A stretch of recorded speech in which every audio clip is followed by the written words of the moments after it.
The major part of the trail's route was formerly the railbed for an electric trolley line nicknamed the Toonerville Trolley after a popular newspaper comic strip of the early 20th century.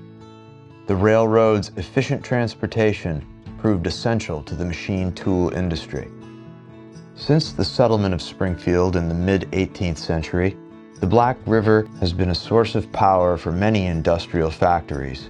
Before the rail line was built in 1897, Jones and Lamson Machine Tool Company and Fellows Gearshaper had to painstakingly ship their precision machines by horse and cart to the Boston and Maine Railroad station in Charlestown, New Hampshire.